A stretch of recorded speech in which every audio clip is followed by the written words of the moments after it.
Kita berjumpa di channel Bersatu, bersama satukan tujuan. Baik, selamat malam Bang Mardiansa atau yang punya organisasi Rampai Nusantara. Rampai Nusantara. Ya. Ini nama ini cukup dikenal saya dan waktu pas Pilpres kemarin nih. Iya. Ikut partisipasi dalam mendukung Pak Prabowo ya. Iya, betul. Iya. Nah, ini kan juga kita masuk dalam konteks pilkada sekarang ini nih. Saat ini. Nah, ini kami dari Bersatu bersama satukan tujuan. Saya Victor Da Costa, ada Bang Willy Marpaung, ada Bung Gidan. Mudah-mudahan dalam konteks pilkada ke depan ini lancar tanpa ada hambatan apapun. Amin. Tanpa ada gangguan-gangguan yang merugikan kita semua, masyarakat, aman dan terkendali. Ini pesta demokrasi lah. Pesta demokrasi, pesta kita juga. Supaya tidak ada lagi masalah-masalah di masyarakat gitu Bang ya. Iya. Baik Bang, jadi gimana persiapannya Bang? Biasa aja, jadi ya latar belakang saya aktivis 98. Jadi dalam setiap pertarungan atau kontestasi politik, rasa-rasanya itu rutinitas aja sih. Dari zaman beberapa tahun lalu juga ya, kita kontestasi di Pilpres, Pilkada, dan lain sebagainya. Nah, saya setuju memang setiap kontestasi politik itu harus dinikmati oleh masyarakat dengan penuh riang gembira. Betul. Jangan saling hujat, jangan saling membenci. Karena setiap proses politik ini pasti ada batas waktunya dia. Betul. Pak Jokowi jadi presiden nggak terasa selesai. Pak SBY jadi presiden nggak terasa selesai. Anies jadi gubernur nggak terasa selesai. Begitulah rutinitas politik ya. Sehingga harusnya memang masyarakat kita udah banyak belajar ya. Udah banyak pengalaman dalam menghadapi setiap pertarungan politik. Jangan sampai juga ada suami istri yang masih musuhan kayak dulu karena beda pilihan, kadang pisah. Bang, nah ini kan prihatin ya, karena menurut kita nilai-nilai demokrasi itu yang paling penting selain soal pertarungan. Bagaimana Pak Jokowi sudah memberikan contoh ya akan rekonsiliasi dengan Pak Prabowo. Ini kan di pucuk pimpinan nasional saja sudah memberikan contoh bahwa setiap pertarungan itu pasti ada titik tengahnya untuk bersatu gitu. Nah, sekarang masuk ke pilkada. Pilkada juga begitu. Nggak usah kampungan juga gitu ya. Jadi kalau misalnya memang pasangan 1, 2, 3 kalau di Jakarta ya, sampaikanlah apa yang ingin dilakukan ketika mereka diberi kepercayaan gitu. Betul. Oleh masyarakat Jakarta, apa yang mau dilakukan. Kalau emang dirasa itu oleh masyarakat Jakarta akan mendatangkan manfaat, saya rasa juga orang pada akan memilih juga ya. Gitu ya. Terlepas dari pada waktunya nanti ada yang bisa diselesaikan atau tidak kan soal lain. Tapi bahwa ada itikat baik dari para calon kepala daerah ini, ya disampaikan. Tidak perlu juga akhirnya mendiskreditkan salah satu paslon gitu ya, yang menurut saya itu bisa merusak demokrasi itu sendiri Bang Victor. Jadi, dan persiapan Rampai Nusantara sendiri ya, kenapa tadi saya bilang biasa saja, jadi Rampai Nusantara ini Bang Victor sudah punya kepengurusan di 34 provinsi. Cukup besar ya Bang ya. 305 kabupaten kota. Nah, kalau di pengurusan nasional itu kepengurusannya disebut Dewan Eksekutif Nasional. Kalau wilayah, Dewan Eksekutif Wilayah. Kalau tingkat provinsi ya, tingkat kabupaten kota, Dewan Eksekutif Daerah. Nah, kita udah punya tuh di wilayah 34, di daerah 305 kabupaten kota, yang menurut saya waktu Rampai Nusantara itu dibangun, didirikan gitu ya, napas perjuangannya memang saya sudah sampaikan ke seluruh teman-teman bahwa kita ini sudah banyak pengalaman ikut organisasi di mana-mana gitu. Kalau kita bangun lagi organisasi baru, tapi perilakunya masih tetap sama gitu ya, tidak naik kelas gitu, untuk apa dibuat? Betul. Dan roh perjuangannya harus dimanapun Rampai Nusantara punya kader, punya anggota, punya kepengurusan, harus memberikan manfaat pada masyarakat sekecil apapun. Kan manfaat itu nggak cuma materi. Karena banyak juga Bang Willy di daerah itu yang nggak ngerti bagaimana mengakses bantuan dari pemerintah. Iya. Bahkan mereka taunya bantuan itu kayak transaksi, dia harus ngeluarin duit juga gitu-gitu. Nah ini kan kita kasih pendidikan ya ke masyarakat kita yang di daerah-daerah yang nggak paham soal itu. Pendampingan hukum. Banyak orang yang memang kena kasus hukum atau kriminalisasi gitu ya, tapi dia nggak punya uang untuk sewa pengacara. Ya kita punya juga bidang hukum kita yang memang latar belakangnya pengacara. Yang itu bisa mendampingi secara cuma-cuma pro bono dan lain sebagainya. Nah itu yang selalu saya tanamkan ke teman-teman. Bang Victor kan juga latar belakangnya aktivis. Dimanapun aktivis berada Bang Victor, kalau menurut keyakinan saya ya harus punya itu napas perjuangan itu gitu loh. Kan begini ya, mau kita ikut partai politik, mau kita ikut dalam pusaran kepentingan-kepentingan gitu ya, tapi bahwa kita itu punya basis ya. Secara basic itu punya dasarnya orang-orang yang memang sejak dulu melakukan kritik dalam membangun negara gitu ya, melakukan kritik terhadap beraneka ragam perilaku politik yang dirasa merugikan masyarakat. Nah itu kan harus tetap nempel tuh. Dengan cara kita kan. Kalau orang yang udah jadi anggota dewan ya melalui anggota dewannya bagaimana dia memperjuangkan nilai-nilai kepentingan masyarakat. Nah kita pun begitu.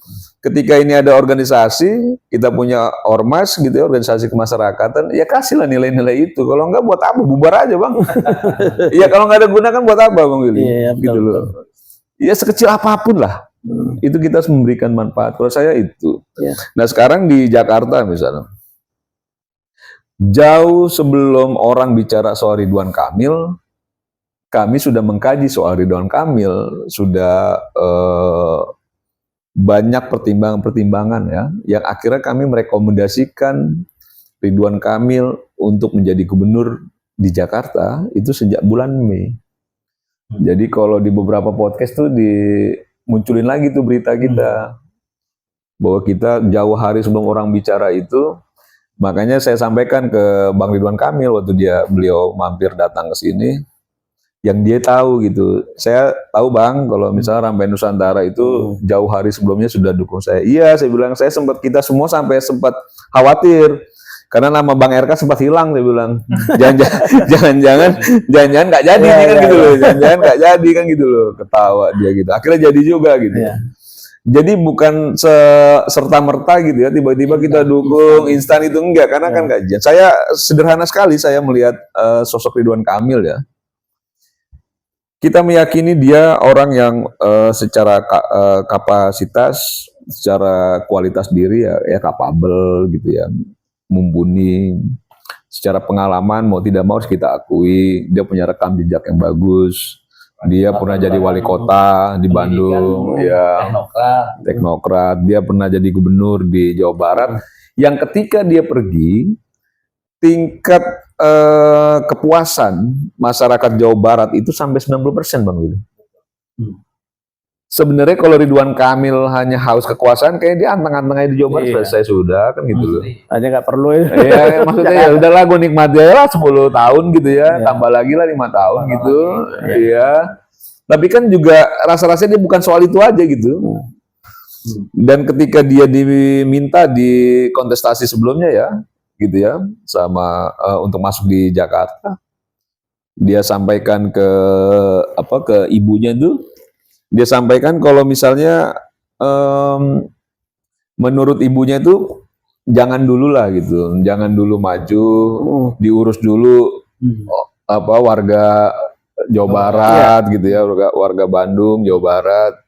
Nah itu didengar sama RK sebagai bagian dari begitu menghormatinya dia, begitu mencintainya ibunya sehingga restu ibu kayak rasanya penting. Jadi kita melihat bahwa dia tidak sekonyong-konyong sebagai orang politik yang haus akan jabatan gitu ya.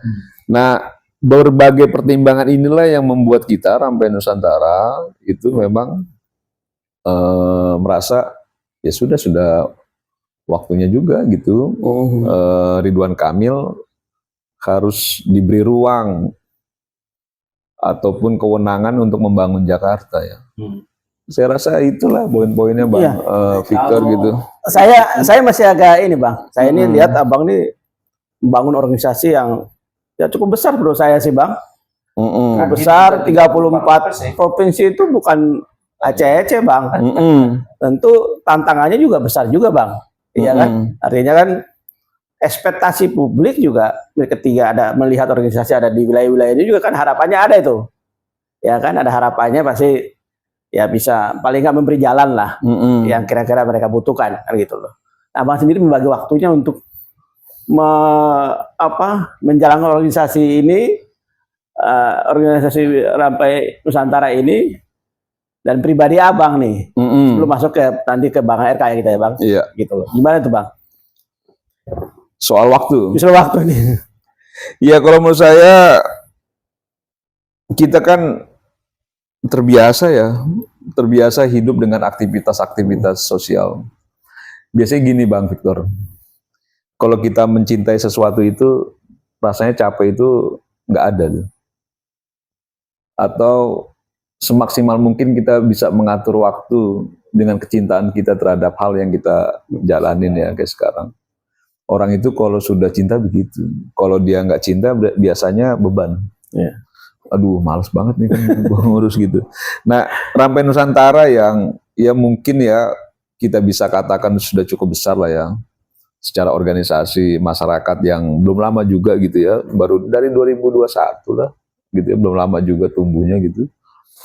Ya harus pandai-pandai itu saya mengatur, kadang juga tengok-tengok wilayah gitu ya, ketemu teman-teman di daerah gitu ya, atau kadang kebetulan saya lagi di daerah saya ketemu sama teman-teman, mereka sampaikan berbagai info ya di daerah-daerah yang itu bisa kita rajut ya dengan kepentingan-kepentingan di Jakarta misalnya gitu ya, di pemerintah pusat. Nah, karena saya menikmati proses, jadi semua akhirnya bisa jalan dengan baik ya, pengaturan waktu, bagaimana memanage organisasi ini, memaintainnya dan lain sebagainya gitu, dan dibantu juga sama teman-teman pengurus yang lain gitu. Dan kita memang tidak pernah berorientasi pada kekuasaan untuk diri kita Bang. Sampai saya sampaikan langsung ke Bang Ridwan Kamil ya, termasuk waktu saya sambutan. Kalau Bang RK gitu ya, Bang Ridwan ini jadi Gubernur Jakarta, Rampai Nusantara tidak minta apa-apa. Dia bilang, tolong dicatat ini, kita tidak minta apa-apa sama RK. Cuma kita titip Bang RK bisa memberikan kemanfaatan buat masyarakat di Jakarta. Karena kami bagian dari Jakarta, masyarakat Jakarta. Jadi itu saja sudah kita bersyukur. Gitu loh. Kalau masyarakat kita sudah bisa dilayani dengan baik, kita bersyukur gitu loh. Diperhatikan gitu loh. Saya itu dari 2012 dukung Pak Jokowi jadi gubernur. 2014 saya masuk tim pemenangannya Pak Jokowi, Bang, di Sukabumi 23, tim Solo dan lain sebagainya. 2019 saya juga dukung Pak Jokowi. Saya punya jabatan di pemerintahan enggak?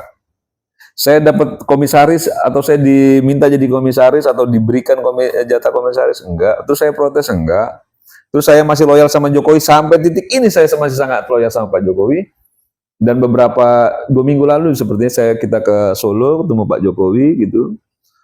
Terus waktu ada acara di Cempaka Putih juga saya ketemu sama Pak Jokowi gitu. Dan saya menikmati aja Bang. Enggak juga tuh saya ngambek-ngambek, kan ada juga ya yang ada juga organisasi yang ngambek kan, nggak dapat kan dikasih kan gitu loh, jadi wamen terus akhirnya jadi menteri kan ada juga.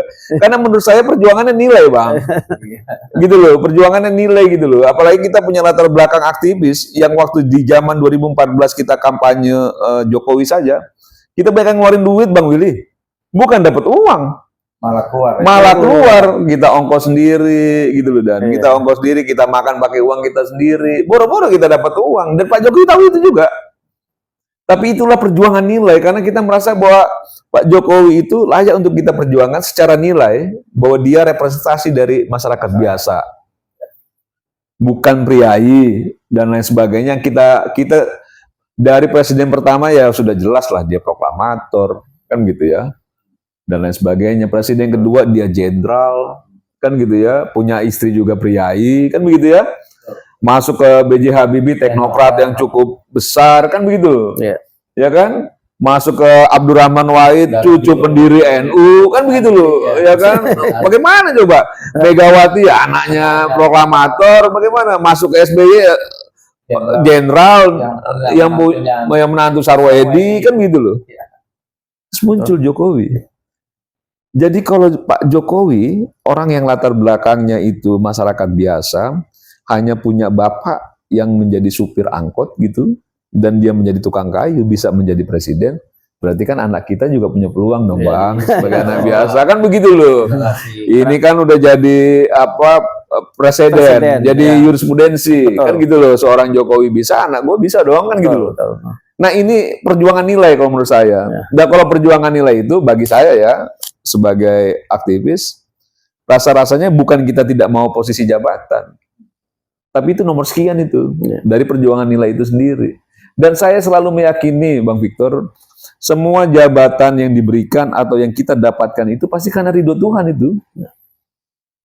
Ada orang yang sangat dekat nggak dapat apa-apa, yang jauh malah dapat, yang nggak disebut malah dapat, yang disebut-sebut malah nggak dapat. Itu ridho Tuhan, yang makanya hampir semua orang bicara begini. Rampai Nusantara mungkin cukup eksis ya dalam proses kontestasi Pilpres kemarin. Terus semua teman-teman aktivis segala macam tuh mendapat apa tuh? Terus saya bilang diskusinya jangan itu kan gitu ya. Karena kalau diskusi itu sudah selesai di diri saya, bahwa saya sudah serahkan sama Tuhan itu. Saya tidak mau mengambil kewenangan Tuhan terhadap takdir orang per orang gitu, termasuk kita gitu. Saya nggak mau ambil itu gitu. Jadi jangan juga ditanya siap atau enggak, mau atau enggak gitu loh. Karena saya sudah masuk fase itu, Bang Victor. Sudah tidak lagi saya mau ketemu siapapun untuk melakukan manuver ya. Saya nggak mau, Bang.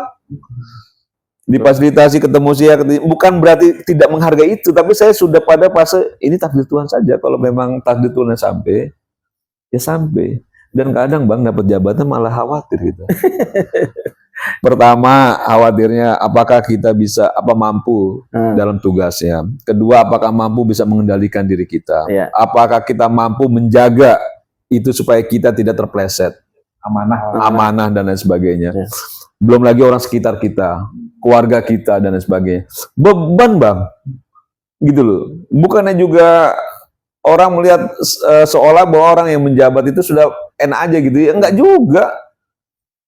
Kita banyak belajar lah. Orang jadi menteri ditangkap, orang jadi ketua DPR ditangkap. Kita hidup pengen tenang, kan begitu loh. Nah kalau kita punya niat baik gitu ya, terus tiba-tiba kita nggak bisa mengendalikan diri kita, Bang Willy gitu. Kita terjerumus di situ. Kan malah bukan jadi berkah itu posisi jabat itu. Kayak gue mendingan jadi ketua umum Rampai aja lah, nggak usah jadi apa-apa gitu loh. Gue masih bisa ketemu teman-teman kayak abang-abang ini gitu loh. Saya masih bisa lah untuk senda gurau gitu tanpa beban yang menurut saya. Itulah yang saya maksud. Jadi bukan lagi soal mau tidak mau, bukan lagi soal siap tidak siap, tapi sudah takdir Tuhan. Kalau memang takdirnya sampai, bismillah, mudah-mudahan bisa menjalankan dengan baik, amanah, tidak tercela juga dalam tugas, dan yang paling utama bisa memberikan manfaat buat masyarakat. Itu aja, selain membantu pemerintah kan, pemerintah kita bantu pemerintah ini kan untuk masyarakat. Poinnya kan itu sebenarnya. Kehidupan berbangsa dan bernegara ini kan semuanya arahnya kan bagaimana kita bisa membangun kehidupan masyarakat kita tambah baik, lebih layak, ya kan gitu ya. Yang biasa kita dengar sejahtera lah segala macam gitu-gitu. Nah kalau kita berkontribusi itu dengan baik kan pahala dapat kan gitu loh. Kita punya kebanggaan diri lah, ikut dalam berkontribusi untuk membangun masyarakat kita jauh lebih baik lagi. Kayak gitu-gitu aja Bang. Iya makanya tadi saya tanya Abang, Abang ini kan organisasi yang dipimpin cukup besar ya, 34, ditambah sudah mengantar orang-orang besar sampai dari pemimpin negara ini, kan gitu loh. Organisasi Rampai Nusantara ini, kan gitu. Artinya kan satu langkah kemajuan yang cukup signifikan dan jelas gitu Bang, gitu loh. Artinya kan ini juga beban buat Abang. Pasti ada tanda tanya. Maksudnya apa sih Abang ngantar orang melulu kalau jadi pucuk pimpinan, tapi Abang masih di wilayah-wilayah yang sekitar sini gitu loh. Nah tambah dengan sekarang pilkada ini Abang juga masuk membantu Bang RK. Iya, iya. Itu juga menjadi apalagi yang mau disumbangkan sama abang lagi kan gitu loh kan. Iya kan konsep besarnya kan sederhana itu. Kalau kita merasa, saya kan nggak mau kufur nikmat ya. Saya coba menikmati apa yang saya dapat sekarang, apa yang saya punya sekarang. Mudah-mudahan kehidupan saya dan keluarga kan ya baik-baik saja dari segi ekonomi dan lain sebagainya. Terus kalau misalnya sudah fase itu, bagaimana caranya kita berbuat untuk masyarakat? Caranya ya memilih pemimpin yang tepat, yang kita yakini dia bisa berdampak baik terhadap masyarakat kan gitu. Ya kita dukung Pak Prabowo yang kita yakini dibanding calon yang lain kan begitu. Harapannya tentu secara ideal ya mudah-mudahan Pak Prabowo sama Mas Gibran ini kalau jadi presiden dan wakil presiden yang dulunya di zaman Pak Jokowi sudah sering memberikan manfaat banyak, lebih banyak lagi, lebih maju lagi, lebih layak lagi, lebih sejahtera lagi, itu satu.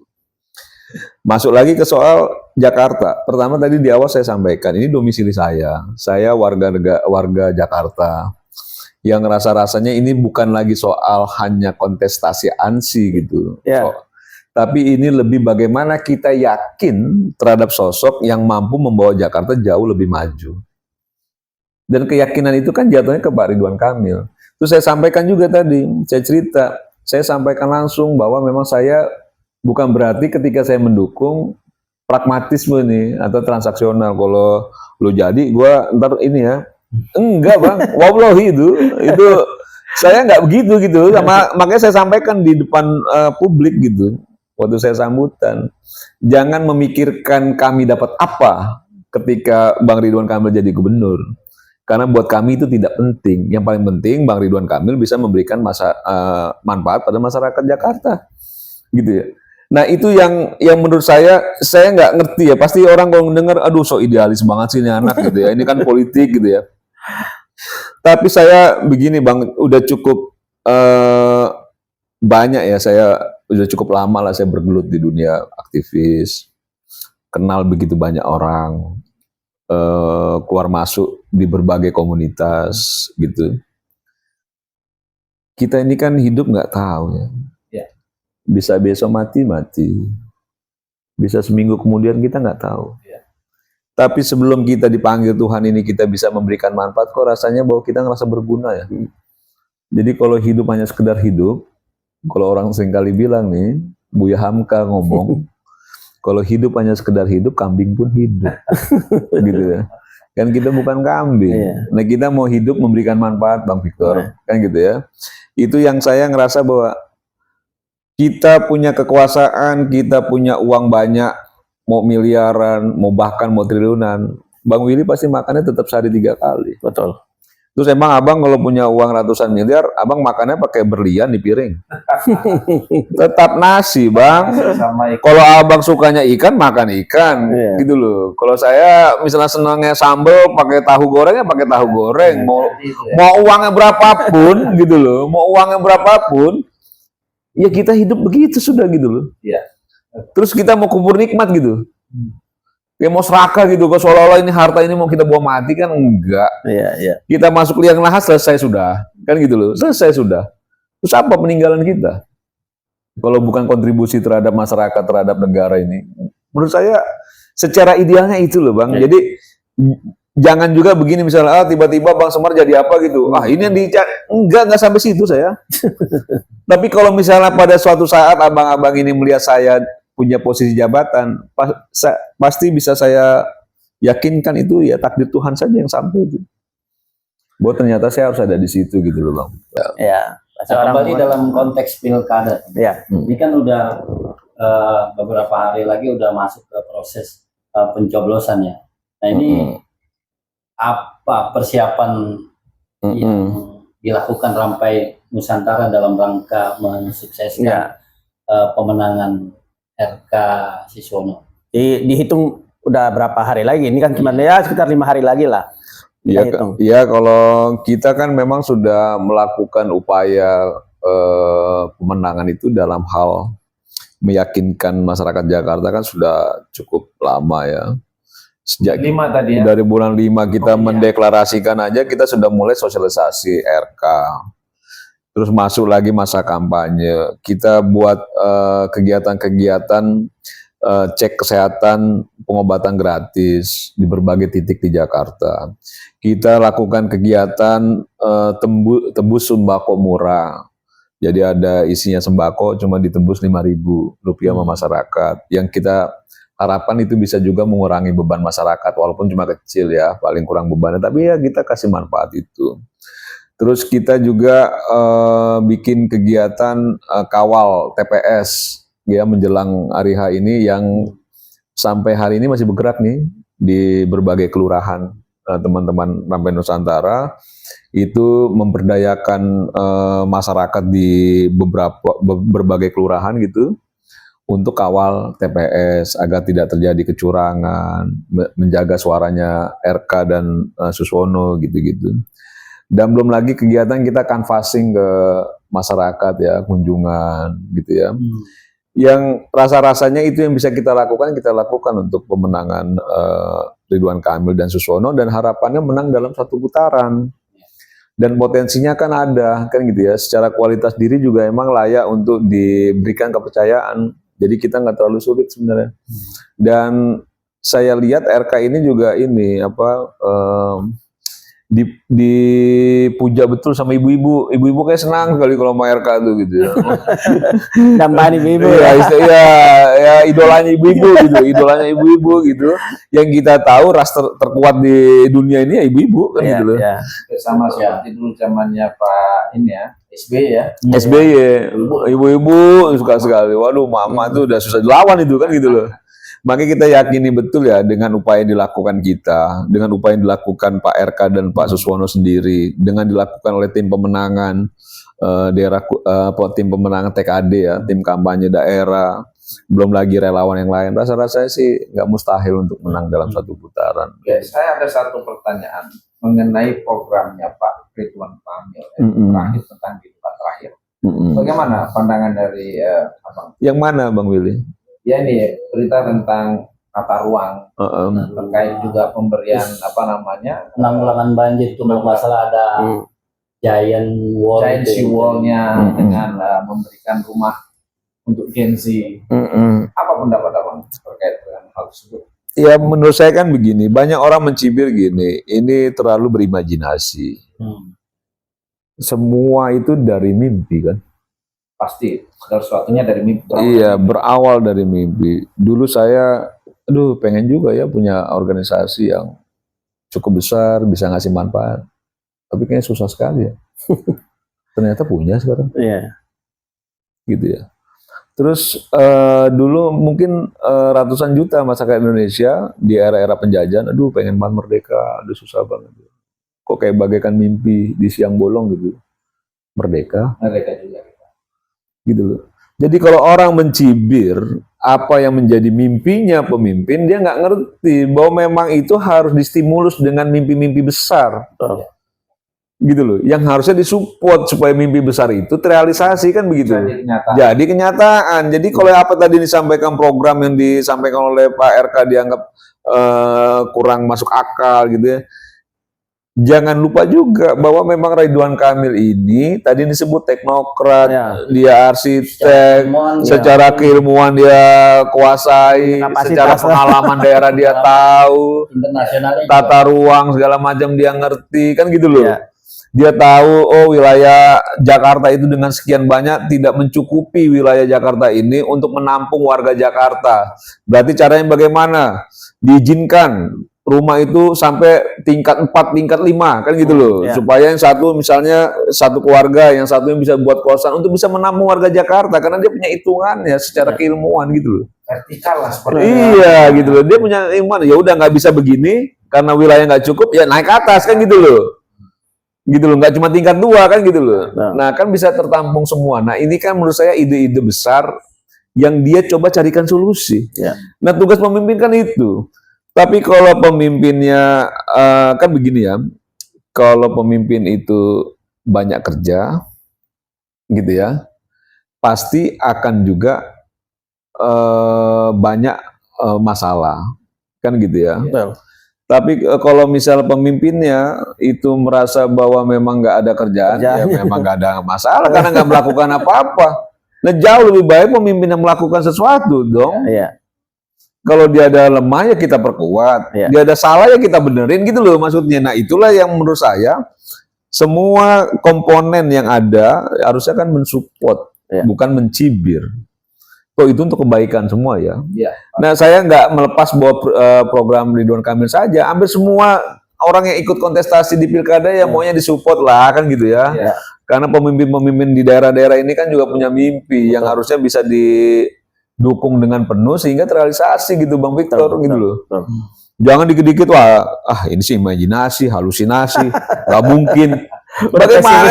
Bagaimana sih orang kita aja gini ya, orang semua selalu bilang kita nggak mungkin menang lawan Arab Saudi, kita menang 2-0. Iya. Mana ada yang gitu menduga gitu loh. Selama ini nggak pernah menang kita gitu loh. Gitu loh. Jadi apalagi gitu loh yang maksudnya begini, di luar dari kepentingan ya secara politik kekuasaan ya. Orang memihak ke A, memihak ke B, memihak ke C. Tapi harusnya ada titik tengah rasionalitas kita untuk melihat bahwa ini harusnya memang tidak dicibir, tapi harusnya didukung. Bahwa ini program harusnya dipertajam, diperkuat. Gitu. Terlepas dari itu semua, kalau memang orang bicara secara ideal, mau dia ingin masyarakatnya tambah baik. Gitu.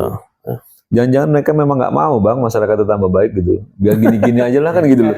Gitu loh ya kalau ya kan begitu loh akhirnya juga sebagian orang yang tidak mau maju ada juga.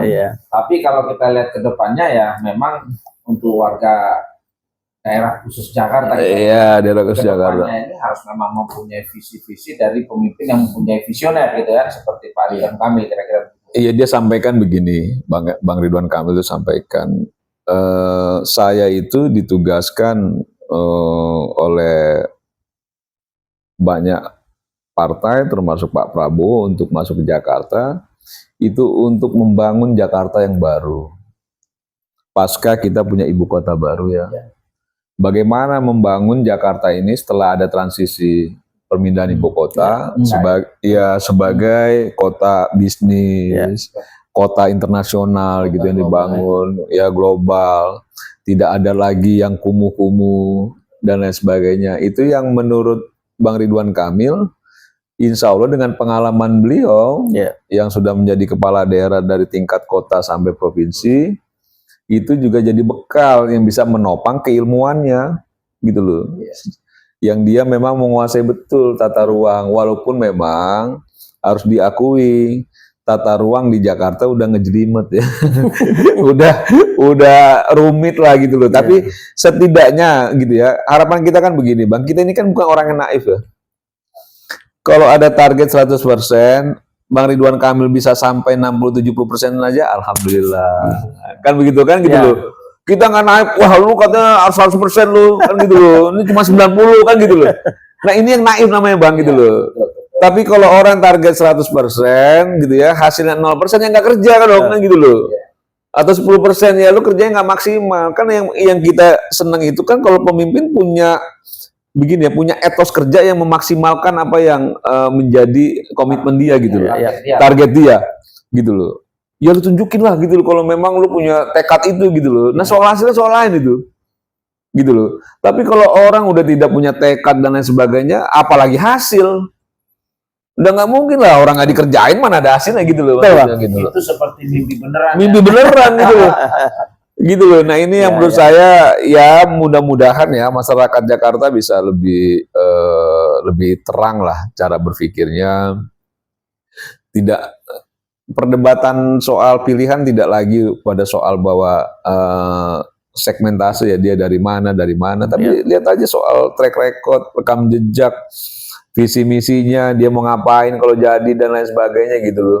Nggak perlu juga misalnya orang karena ingin jadi gubernur atau ingin jadi wakil gubernur, orang tuanya bapaknya dari Minang, yang satu dari Jawa ngaku Betawi, kan nggak perlu juga gitu loh.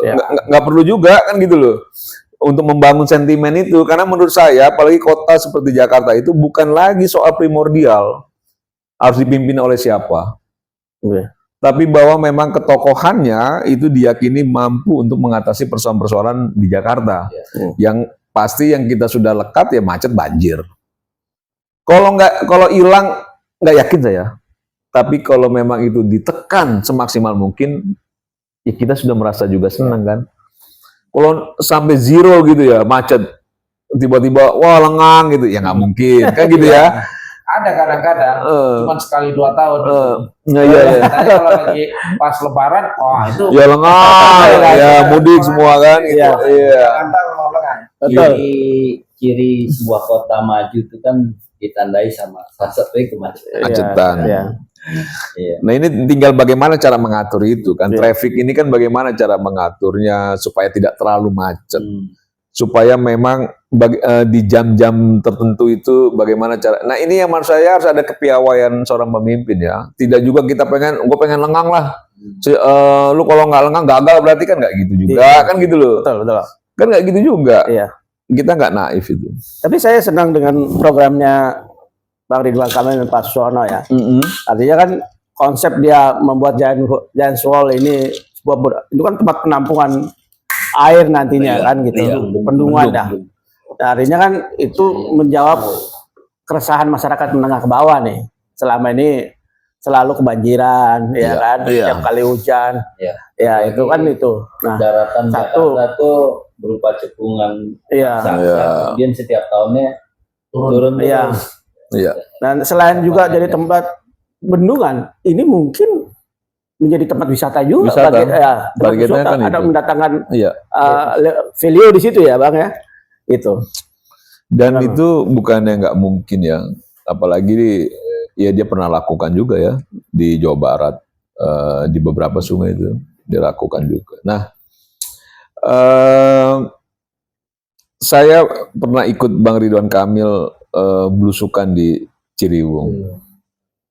Kita muter pakai perahu karet tuh. Dia coba untuk melihat situasinya secara langsung ya, sehingga sama dengan Pak Jokowi lah. Ya gitu, apa yang harus dia lakukan saat. Dan kalau kita ke mana, pergi ke luar tuh Bang, ke luar negeri ya, kayak di Jepang kadang itu betul sungainya itu jadi, sungainya di tengah kota kan. Itu dia jadi wisata tuh. Orang banyak yang toko-toko di tengahnya sungai, mereka jalan gitu ya. Turis-turis asing pada naik. Nah, harapan kita kan mimpinya Bang Ridwan Kamil itu bisa terwujud ya.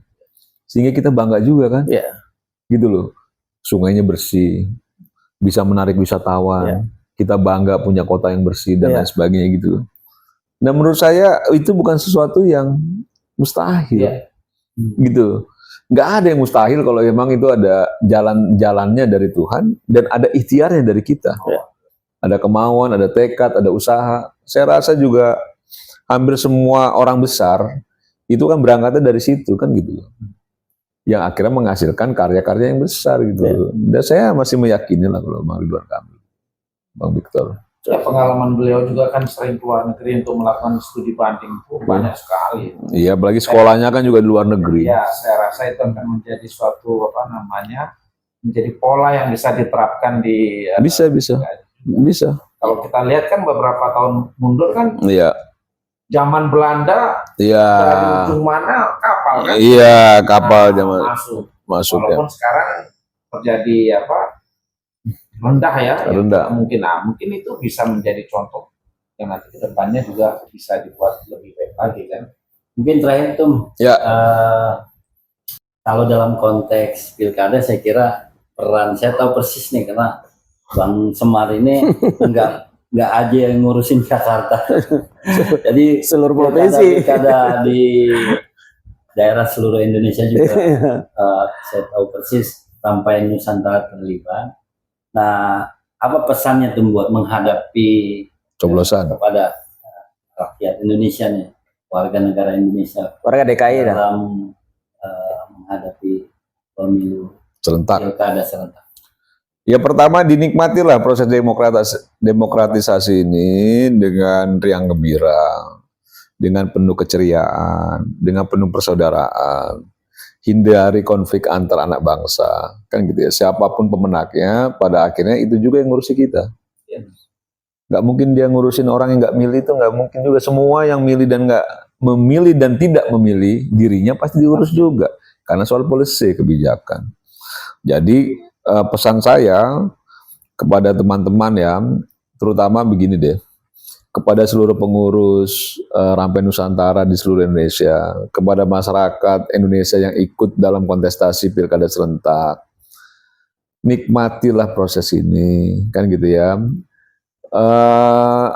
Anggaplah bahwa rutinitas politik ini sebagai bagian dari pesta rakyat yang harusnya, namanya juga pesta Bang. Kalau pesta itu harus dinikmati penuh yang gembira dong. Ya. Masa pesta cemberut aja kan enggak. Marah-marah kan enggak. Ya kita tahu dalam pemilu itu kan pesta demokrasi gitu ya. Kalau pesta demokrasi dinikmati dengan sukacita lah ya. Sukacita, hakikatnya pesta kan sukacita, keriangan gitu loh. Riang gembira, jangan juga saling menjatuhkan soal-soal yang nggak penting ya, bukan soal nilai, apalagi udah nyangkut soal-soal yang sudah mendiskreditkan, kan begitu ya, memanipulasi kan gitu ya, dan lain sebagainya. Ini menurut saya masyarakat di seluruh Indonesia, insya Allah saya yakini betul sudah cukup cerdas ya dalam cara berpikir ataupun juga dalam cara mempertimbangkan pilihannya kemana tanpa harus merusak nilai-nilai demokrasi itu sendiri. Saya meyakini itu, dan pesan saya cuma itu, Jidan. Nikmati dengan riang gembira, penuh keceriaan pesta demokrasi ini. Jangan khawatir soal pilihan, karena siapapun yang menang, pertama akan mengurus warganya, yang kedua akan ada batas waktunya. Iya. Kan begitu loh. Kan nggak mungkin nggak ada batas waktunya. 5 tahun ganti lagi. Kalau emang dianggap nggak mampu, cari yang lain. Kan begitu loh. Berarti kan amanatnya bisa dipindahkan ke yang lain. Gitu aja kalau menurut saya. Ya. Dan cukup Bang. Cukup ya. Tutup. Ya. Saya kira kita udah di penghujung acara ya Bang. Iya. Terima kasih juga udah bersama satukan tujuan, disingkat bersatu nih Pak. Iya. Udah diberikan kesempatan untuk ngobrol ya. Tokoh muda Indonesia nih, Ketua Umum Rampai Nusantara. Ya, semoga apa yang dicita-citakan, diperjuangkan Rampai Nusantara ini jadi manfaat buat rakyat. Amin, karena emang itu tujuan utama kita. Memberikan manfaat sekecil apapun. Ya. Terima kasih Bang. Terima kasih Bang. Sama-sama Bang Victor, Bang Willy, Jidan ya. Semoga amin. Pilkada ini dengan damai. Insya Allah ya, mudah-mudahan untuk lancar kemenangan kita untuk semua masyarakat DKI dan seluruh Indonesia. Ya, amin.